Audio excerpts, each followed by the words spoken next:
নতুন সকালে আরও একবার নতুন করে আপনাদেরকে স্বাগত জানাচ্ছি আমাদের চ্যানেলে। এই মুহূর্তে আমরা কোথায় যাচ্ছি বলুন তো? আজকে আপনাদের নিয়ে যাব বর্ষায় সমুদ্র সৈকতের একেবারে সামনে মন্দারমণি। মন্দারমণি যাত্রা এবারে প্রথম হচ্ছে আমার, তাই একটু এক্সাইটেড রয়েছি। কিন্তু আপনারা যারা মন্দারমণিতে যাবেন আগে থেকে কিন্তু বাসগুলিতে বুকিং সেরে নেবেন, কারণ আমি যা দেখলাম বাসে কিন্তু অত্যন্ত চাপ রয়েছে। প্রায় সব বাস বুক। আপনারা বাস বুকিং করে তবেই কিন্তু চলে আসবেন এবং ধর্মতলা থেকে সহজেই মন্দারমণি যাওয়ার বাস পেয়ে যাবেন। যারা ট্রেনে ভয় পাচ্ছেন, ট্রেনে এখন সিট নেই, ভিড় হচ্ছে, তারা কিন্তু খুব সহজে আরামে এই বাসে করে সহজে চলে যেতে পারেন মন্দারমণি। কতটা কম খরচায় মন্দারমণি ঘোরা যায় চলুন দেখে নিই।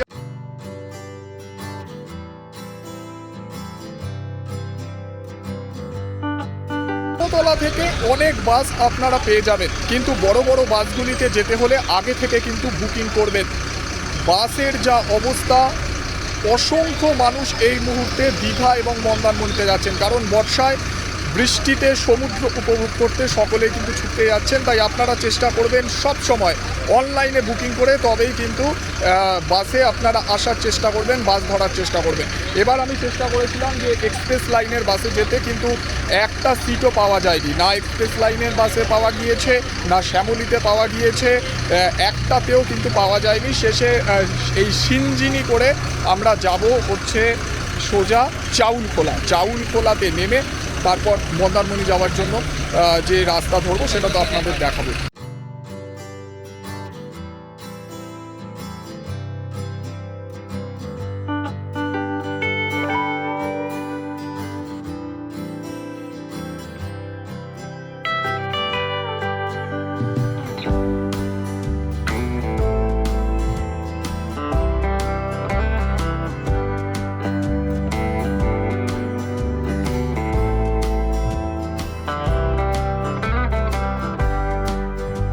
এই মুহূর্তে আমরা সিনচিনির বাসে রয়েছি। বাসে করেই আজকে গন্তব্য চাউলখোলা। আপনাদের বাসের ছবিটা দেখাচ্ছি, কিন্তু একটা কথা মাথায় রাখবেন, আজ কিন্তু কোনো উইকেন্ডস নয়। এই মুহূর্তে বাসের যা কন্ডিশন তাতে পরিষ্কারভাবে বোঝা যাচ্ছে সকলেই কিন্তু সমুদ্র উপভোগ করতে ছুটছেন দীঘা কিংবা মন্দারমণি। এবার বাসের ছবিটা আপনাদের দেখা।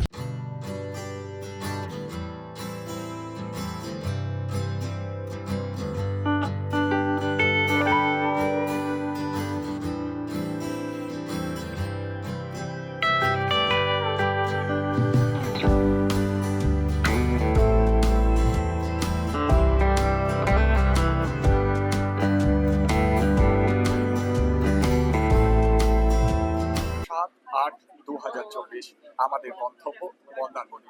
এখন ধর্মতলা থেকে আমাদের বাস ছেড়ে দিয়েছে, দেখুন যাচ্ছে বাস।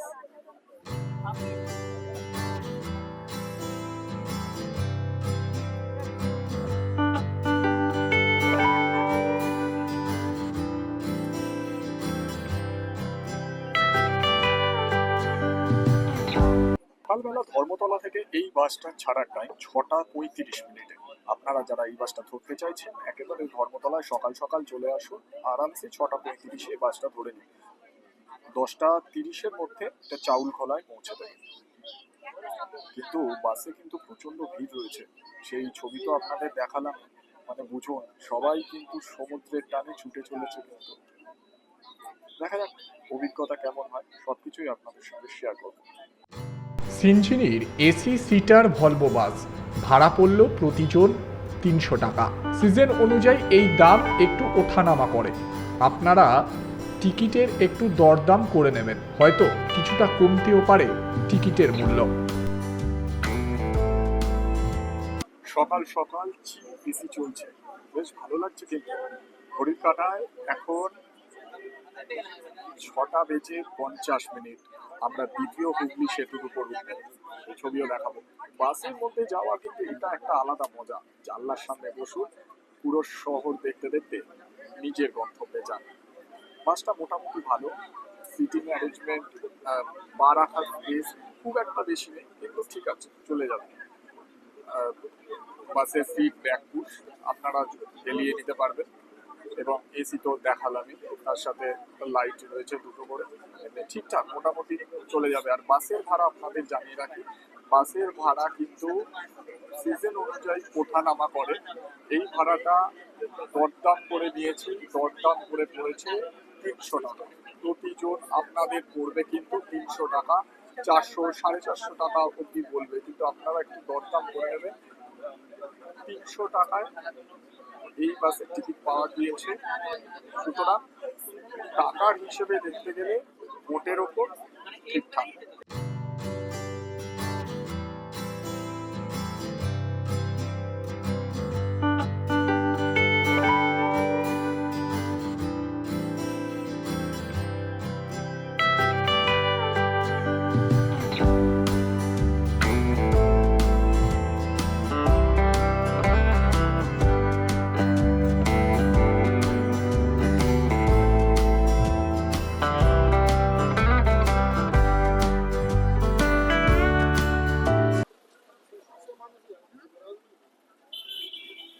ধর্মতলা থেকে সকাল 6:30-এ বাসে যাত্রা শুরু হলো। চাউলখোলা নামলাম ঠিক 10:35 অটো পেয়েছি, আমরা শেয়ারে যাচ্ছি। আপনারাও পারলে রিজার্ভ করে নিতে পারেন, 150 টাকা নেবে, একেবারে মন্দারমণি মনসা মন্দিরের সামনে আপনাদের নামাবে। আমরা রিজার্ভ করে যাচ্ছি, প্রতিজনে ভাড়া 30 টাকা করে। চাউলখোলাতে নামার সঙ্গে সঙ্গে শুরু হয় তুমুল বৃষ্টি, তাই আর সেভাবে ভিডিও করা হয়নি। আপনারা বাস স্ট্যান্ডে নামার পরেই সেখানে দেখতে পাবেন সারি দিয়ে দাঁড়িয়ে আছে অটো। মন্দারমণি যেতে চাইলে আপনারা অটো রিজার্ভও করতে পারেন অথবা শেয়ারেও যেতে পারেন। রিজার্ভ শুরু হয় 150 টাকা থেকে, তারপর হোটেলের ডিস্টেন্স অনুযায়ী ভাড়া কিছুটা বাড়েও, কিন্তু আপনি যদি শেয়ারে যান সেই ভাড়া হবে মাত্র 30 টাকা।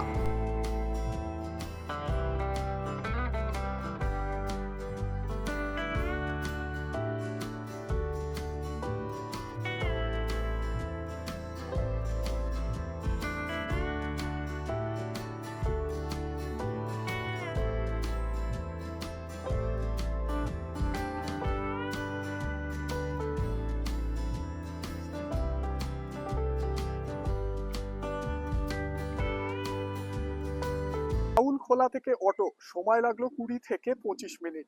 একেবারে মনসা মন্দিরের সামনে আমাদেরকে নামালো এবং শেষ পর্যন্ত বলতেই পারি আমরা পৌঁছে গেলাম মন্দারমণি। একেবারে মনসা মন্দির দেখতে পাচ্ছেন, সোজাসুজি এই মনসা মন্দিরের সামনে নামানো হয়েছে। এইখান থেকে এবার আমাদের সবার প্রথম খোঁজ হবে হোটেলের। 1 রাত 2 দিনের মন্দারমণি প্ল্যান। সবার প্রথম হোটেলের খোঁজ করব, তার আগে আপনাদের সি বিচের রাস্তাটা একবার দেখিয়ে দিই। এই হচ্ছে সোজা সি বিচ, দেখতেই পাচ্ছেন সমুদ্র দেখা যাচ্ছে, একেবারে সোজা সি বিচ। আর তার আশেপাশে কিন্তু বিভিন্ন রিসর্ট রয়েছে, বিভিন্ন হোটেল রয়েছে। এই মুহূর্তে আর্য ইন্টারন্যাশনাল,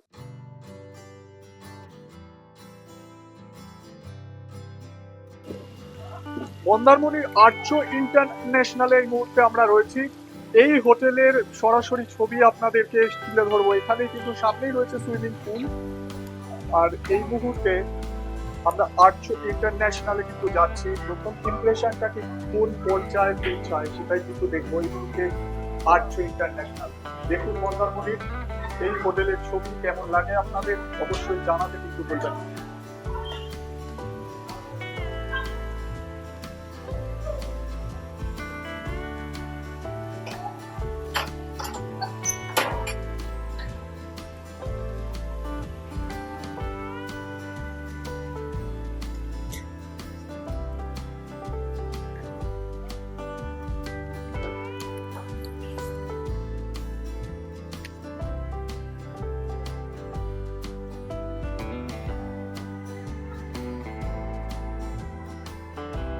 বেশ ভালো, খারাপ না। জানলা, সমুদ্রের কিন্তু একটা সি ভিউ এখান থেকে কিন্তু দেখা যাচ্ছে, আপনারা দেখতে পাচ্ছেন, একেবারে জানলার পাশ দিয়ে দেখতে পাচ্ছেন সি ভিউ দেখা যাচ্ছে, খারাপ না, ভালো। ওয়াশরুমটাও খুব টেলিভিশন রয়েছে, টিভি রয়েছে, ভালো। দেখুন এক বড় সাইজের কিং বেড সাইজের খাট রয়েছে। কজন থাকতে পারে? 3 জন। এসি রয়েছে এখানে 3 জনের জন্য, বেডটা 3 জনের জন্য। ভালো, মোটামুটি ঠিকঠাক রয়েছে। চলুন দেখি নিচে কথা বলছি। আমাদের এখানে আর্য ইন্টারন্যাশনালের 16টা রুম আছে, ঠিক আছে। তার মধ্যে হচ্ছে double bed, 4 bed, triple bed আছে। এবারে সেগুলোর রুমগুলো শনিবার আর রবিবার একটু বেশি মানে হচ্ছে 2500-3000-এর মধ্যে থাকে। বাকিগুলো এমনি নর্মাল ডে 2000-এর মধ্যে সব কিছু থাকে। আমাদের নিজস্ব রেস্টুরেন্ট আছে। আচ্ছা, সবাই বলে, মানে বাঙালিরা বিশেষ করে বলে যে মন্দারমণি অনেকটা কস্টলি, এটা কি ঠিক? কারণ আপনার এখানে এসে দেখলাম এত সুন্দর মানে হোটেল, তাও এতটা কম বাজেট, যেখানে সুইমিং পুল টুলের মতন ব্যবস্থা রয়েছে। অ্যাকচুয়ালি কিছু লোক আছে না, নানা রকমভাবে মানে কোনো দিন হয়তো দেখা গেলো আমাদের যেরকম শনিবার রবিবার আমরা একটা মানে যেরকম নর্মাল রেট সেরকমটাই ধরে রাখি। অনেকে আবার কী করে আজকে মানে একটু মানে লোক বেশি টুরিস্ট বেশি আছে, তখন হচ্ছে তারা সেইটা ফায়দা নেয়। কিন্তু আমাদের আর্য ইন্টারন্যাশনালের মধ্যে এটা নেই যে ওই এর সুযোগের ফায়দা আমরা নিই না। আমাদের যেরকম নর্মাল, কেন আমরা গুডউইলটাকে বেশি দেখি। আর যে সমস্ত টুরিস্টকে যা যেরকম ফেসিলিটি যা কিছু সব কিছু আমরা সব রকমভাবে করি, চেষ্টা করি যে ভালো পরিষেবা দেওয়ার জন্য। আমাদের গুডউইলটাই বেশি। আপনাদের রেস্টুরেন্ট আছে তো? আমাদের নিজস্ব রেস্টুরেন্ট আছে। মানে যদি রুমে বসে কেউ খাবার খেতে চায়? হ্যাঁ, অবশ্যই আমরা তার মানে করে দিই। সেইগুলোকে আমরা একদম পুরো প্যাকিং করে সমস্ত রুমের মধ্যে খাবার পাঠাই। যে ওপেন নিয়ে খাবারটাকে নিয়ে চলে গেলো, আমাদের ওরকম নেই।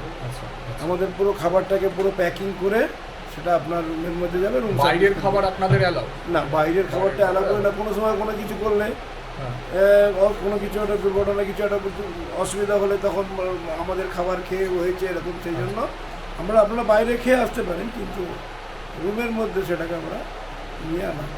আপনাদের ফোন নাম্বারটা একটু যদি বলেন। আমাদের ফোন নাম্বার আছে, প্রতিবারই ফোন নাম্বারটা বলে দে। বলে দে। 8777656587, আর একটা হচ্ছে 9547609630।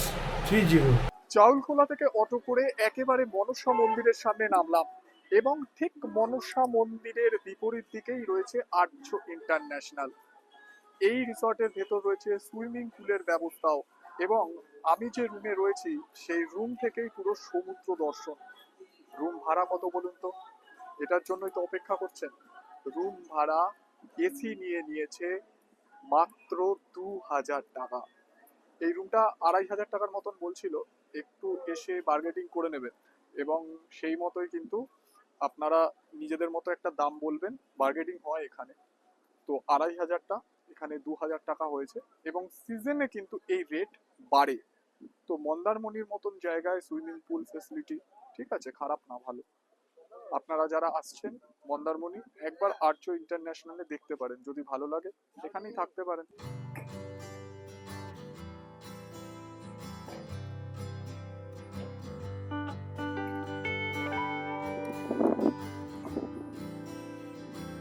আর্য ইন্টারন্যাশনাল থেকে পায়ে হেঁটে মাত্র 1 মিনিট এই মুহূর্তে আমরা সি বিচের পথে।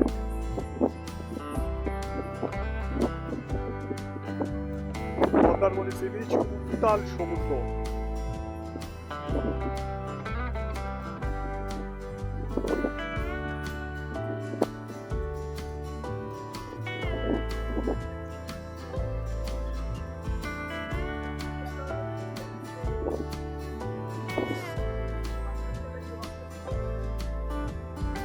মন্দারমণিতে এমন ঢেউ সচরাচর কিন্তু দেখা যায় না। এই মুহূর্তে সরাসরি আপনাদের সেই ছবি দেখাই।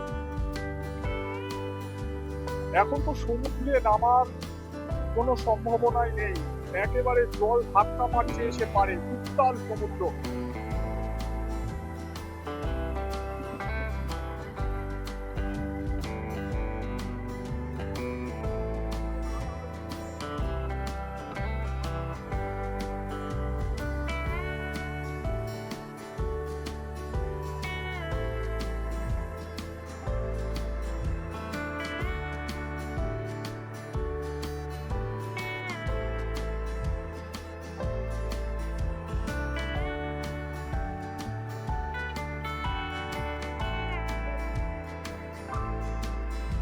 সমুদ্রের জল উত্তাল, এখন তো আর সমুদ্রে নামা যাবে না, তাই আমি ফিরে গেলাম হোটেলে গিয়ে সুইমিং পুলে নেমে পড়লাম। প্রথম ধাপে জলের আনন্দ সুইমিং পুল দিয়ে শুরু হলো।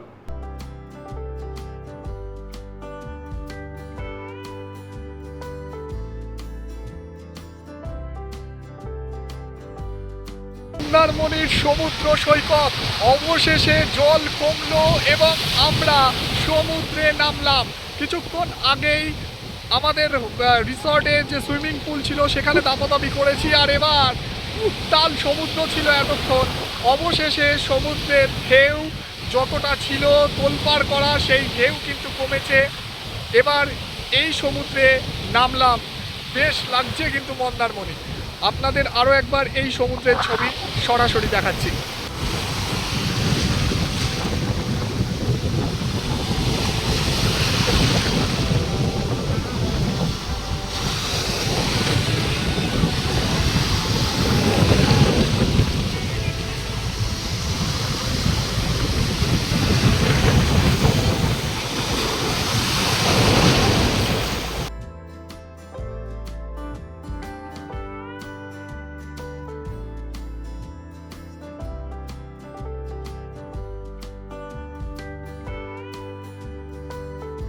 কাটায় এখন বিকেল 4টে।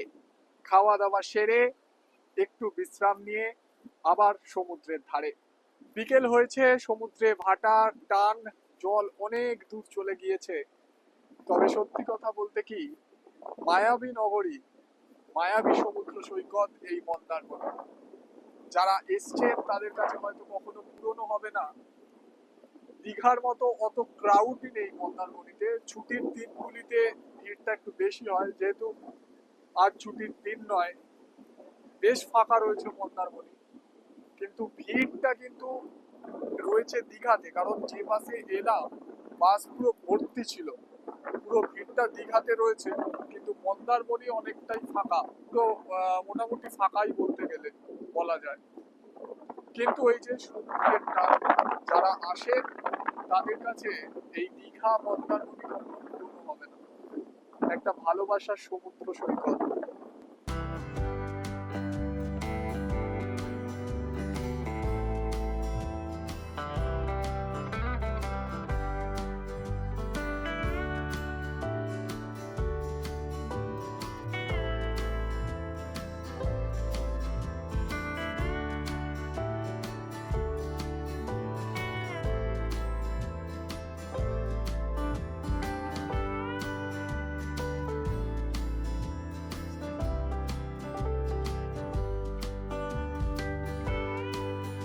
এতক্ষণ আপনাদের সঙ্গে ছিলাম সকালের মন্দারমণি নিয়ে। এবার রাত হয়েছে। রাতের মন্দারমণি ঠিক কেমন? দীঘার মতো অতটা জমজমাট নয়, কিন্তু রাতের বেলা আলোর সজ্জায় বেশ মায়াবী লাগে এই জায়গাটা। সন্ধ্যা হতেই বিশ্ব বাংলা মার্কেট বেশ জমজমাট হয়। মন্দারমণিতে ঘুরতে আসা সকল পর্যটকরা সন্ধ্যার পর এই মার্কেটে ভিড় জমান।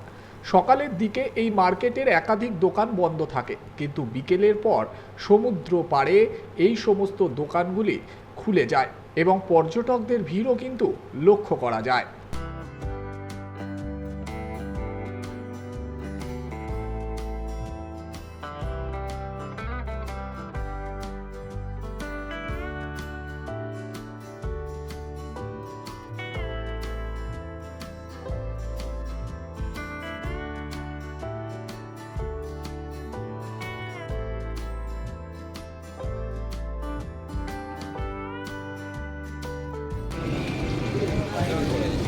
এটা কি মাছ দাদা? এইটা এগুলো কি মাছ?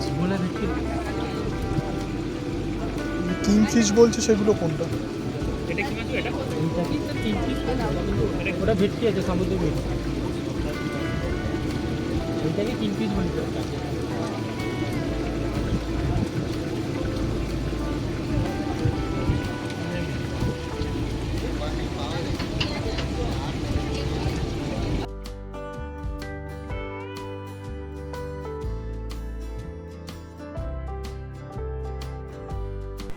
আজকের মতো মন্দারমণি সফর এখানেই শেষ করলাম।